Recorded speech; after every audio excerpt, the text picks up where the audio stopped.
જામનગરની શૈક્ષણિક સંસ્થા મોદી સ્કૂલ થોડા સમય વિવાદોમાં ચમકતી રહે છે। તાજેતરમાં મોદી સ્કૂલ દ્વારા વધુ એક વિવાદ ખડો કરવામાં આવ્યો છે। મોદી સ્કૂલ શૈક્ષણિક સંસ્થા હોવા છતાં વાર્ષિક દિવસના નામે બિઝનેસ ફેર ગોઠવી રહી છે। આ અંગે મોદી સ્કૂલ દ્વારા જાહેરાત પણ કરી દેવામાં આવી છે। આ બિઝનેસ ફેર M+ નેક્સ્ટ જનરેશન લીડરશિપના નામે આગામી 20, 21 અને 22 ડિસેમ્બરે ઓશવાળ સેન્ટર ખાતે આયોજિત કરવામાં આવ્યો છે। કોઈ શૈક્ષણિક સંસ્થા બિઝનેસના કોન્સેપ્ટથી આ પ્રકારનું આયોજન કરી શકે કે કેમ, અથવા આ પ્રકારના બિઝનેસ ફેર માટે મોદી સ્કૂલે જિલ્લાના શિક્ષણ વિભાગની કોઈ મંજૂરી મેળવી છે કે કેમ, અને લાખો રૂપિયાના ખર્ચ અને આવક ધરાવતા આ બિઝનેસ ફેરમાં મોદી સ્કૂલે સરકારમાં કોઈ GST ટેક્સ સ્વરૂપે જમા કરાવવાનો થાય છે કે કેમ, તેમજ આ માટે મોદી સ્કૂલ દ્વારા GST નંબર લેવામાં આવ્યો છે કે કેમ વગેરે પ્રશ્નો સપાટી પર આવ્યા છે। આ બિઝનેસ ફેરને મોદી સ્કૂલ દ્વારા M+ 2.0 નામ આપવામાં આવ્યું છે। ગત વર્ષે પણ મોદી સ્કૂલ દ્વારા આ રીતનું બિઝનેસ ફેરનું આયોજન કરવામાં આવ્યું હતું। ગત વખતની ઇવેન્ટમાં પણ ધંધાદારી બિઝનેસ તરીકે લાખો રૂપિયા લોકો પાસેથી ઉઘરાવ્યા હતા। આ રીતની ઇવેન્ટ કરવા માટે GST નંબર લઈ GST ભરવો ફરજિયાત હોય છે। મોદી સ્કૂલે ગત વખતની ઇવેન્ટમાં GST રકમ ભરી હતી કે કેમ તેની GST વિભાગે તપાસ કરવી જરૂરી બની જાય છે। આ ઉપરાંત એજ્યુકેશન સાથે જોડાયેલ એટલે કે સ્કૂલ સંચાલકો સ્કૂલના નામે આ રીતના ધંધાદારી આયોજનો કરી શકે તેવો વેધક પ્રશ્ન જામનગરના નગરજનો ઉઠાવી રહ્યા છે।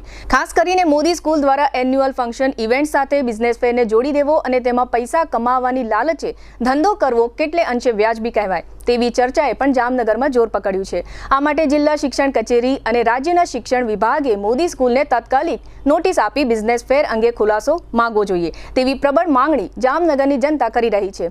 જામનગરમાં સૌથી વધુ ફી લેતી સ્કૂલ તરીકે મોદી સ્કૂલ ખૂબ જ જાણીતી છે।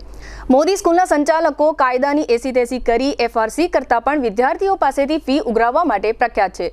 છતાં પણ રાજ્ય સરકારનું શિક્ષણ વિભાગ આ સ્કૂલ સામે કાર્યવાહી કરવા ક્યારેય આગળ આવતું નથી, જેને કારણે જાગૃત વાલીઓમાં શિક્ષણ વિભાગ પ્રત્યે એક પ્રકારનો રોષ પણ જોવા મળે છે।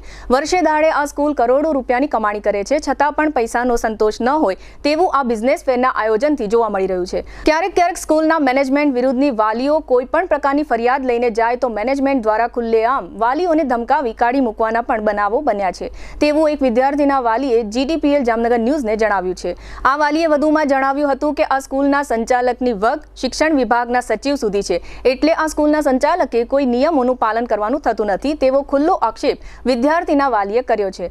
આ બિઝનેસ ફેર અંગે કોઈ જાતની શરમ રાખ્યા વગર સ્થાનિક જિલ્લા શિક્ષણ અધિકારી ઊંડાણપૂર્વકની તપાસ કરે તેવી માંગણી જામનગરના નગરજનોમાંથી ઉઠી રહી છે। બિઝનેસ ફેરમાં વેપારીઓને જોડાવા માટે મોદી સ્કૂલ તરફથી એક મોટું 4 પેજનું બ્રોશર જાહેર કરવામાં આવ્યું છે। આ બ્રોશર જોયા પછી જામનગરના નગરજનોને અને વિદ્યાર્થીઓના વાલીઓને ભારે અચરજ થવા પામી છે। આ બ્રોશરમાં આપેલ વિગત જોઈએ તો જે લોકો મુખ્ય સ્પોન્સર તરીકે સહયોગ આપવા ઈચ્છતા હોય તે પાર્ટીએ મોદી સ્કૂલને ₹1,51,000 ચૂકવવાના રહેશે।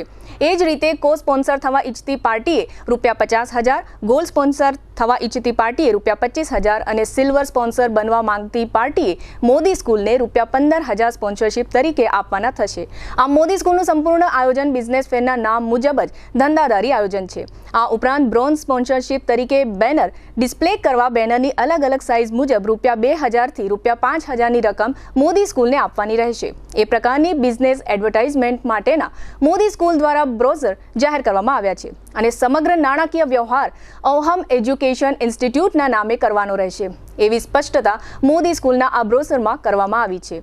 આ અંગે GTPL જામનગર ન્યૂઝ દ્વારા ઇન્ચાર્જ જિલ્લા શિક્ષણ અધિકારી વિપુલ મહેતાનો ટેલિફોનિક સંપર્ક કરવામાં આવ્યો હતો। તેમણે જણાવ્યું છે કે મોદી સ્કૂલ દ્વારા આ બિઝનેસ ફેરના આયોજન અંગે જિલ્લા શિક્ષણ વિભાગની કોઈ પણ પ્રકારની મંજૂરી લેવામાં આવી નથી। તેઓએ વધુમાં એમ પણ જણાવ્યું હતું કે આ બિઝનેસ ફેરના આયોજન અંગે તપાસ કરીને વધુ વાત કરીશ।